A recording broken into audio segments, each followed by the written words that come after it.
Hi, everyone.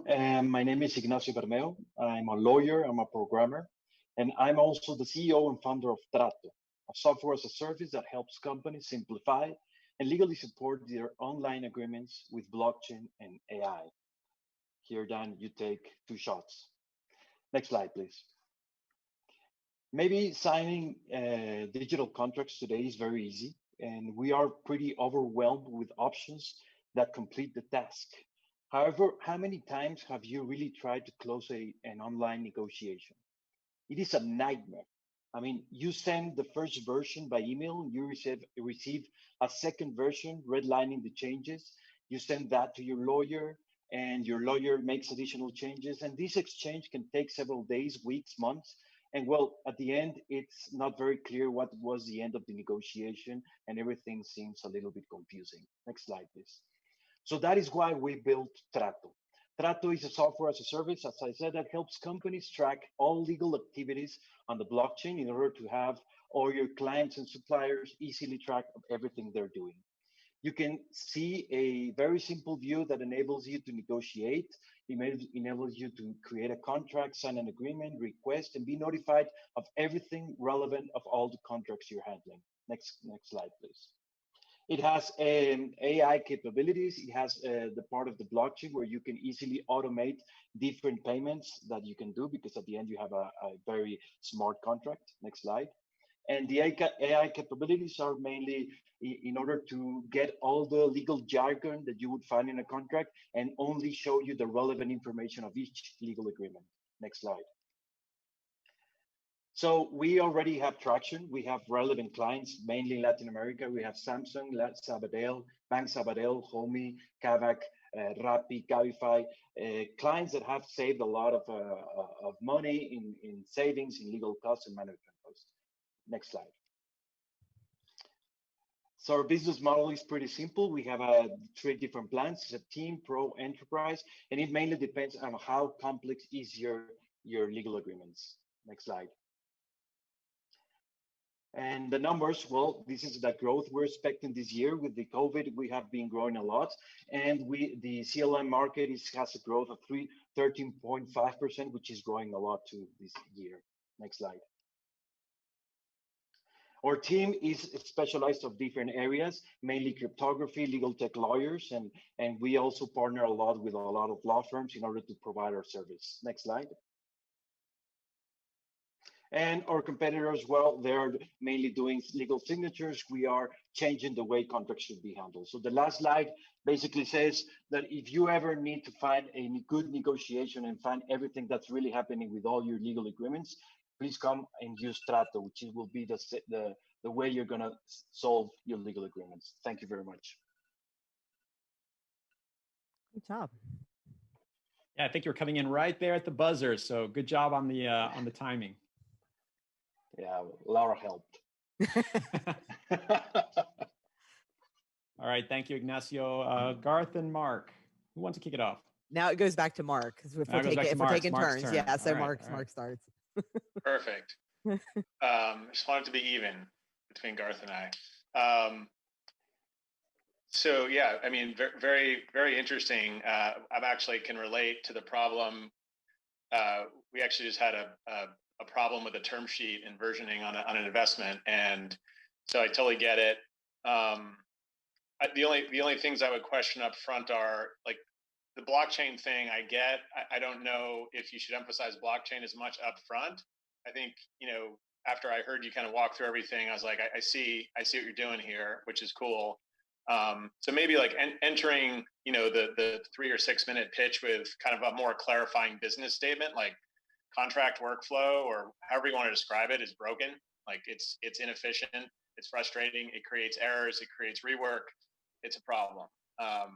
Everyone knows that. And if you're pitching to a lawyer or a professional investor or a target, that they're going to all probably say, yes, that's true. It's a big pain in the butt because email is probably 25 years old technology. So it's kind of like contract workflow is kind of broken.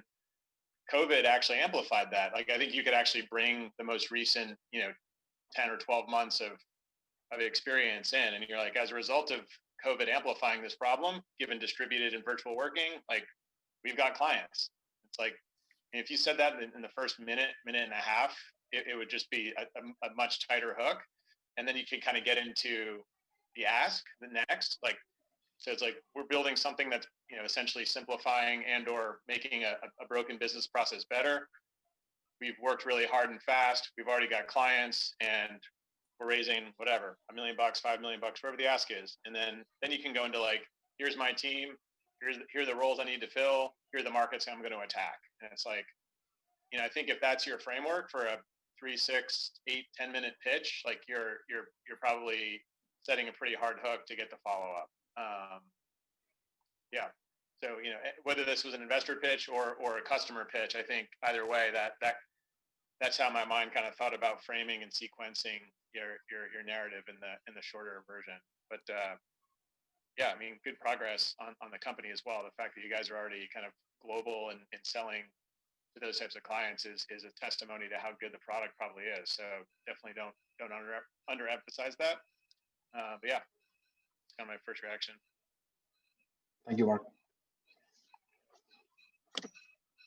Yeah, I will definitely argue, even though you came in right at the 3 minutes, it was too much content for 3 minutes. There were too many slides. A couple of those slides there was a lot of stuff there, and unfortunately, what just sort of came out, I mean, the big hook for me was, I'm in sales, and it's funny. We do have DocuSign and EcuSign and all EchoSign and all these tools that, but in advance of that, any company of any size wants to pass back and forth the old documents, the old way, and then just when it comes time to sign, it was like, okay, we crammed it in the EchoSign and sent it your way, and see how easy that was, and it was. So I think that if you opened with that, because what I heard was, hey, we're like DocuSign, but we have blockchain, so we're awesome, and then it was like, your next slide had so much information on it, and I didn't understand the point of it. Like, the point was, I don't know. As I said, I didn't understand what it was. And then it's so I think the way Mark sort of laid it out, it was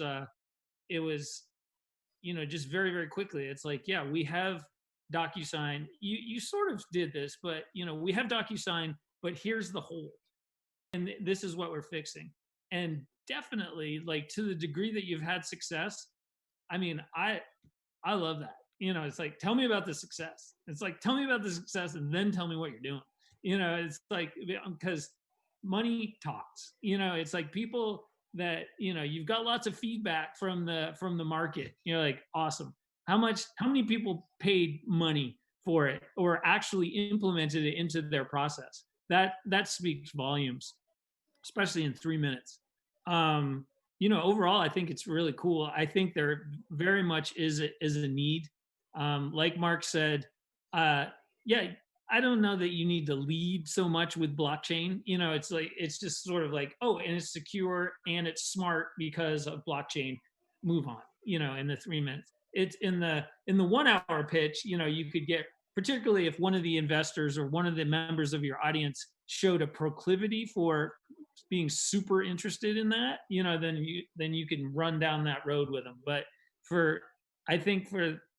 it's almost like people are on guard for buzzwords, and just like, to the degree where you're like, it's secure or it's smart or it's easy to transact because of blockchain, and then just make that point and move on, especially in 3 minutes. But overall, yeah, good job. Excellent. Thank you, Garth. Awesome. Thank you, Ignacio. And thank you, Garth and Mark. Reminder.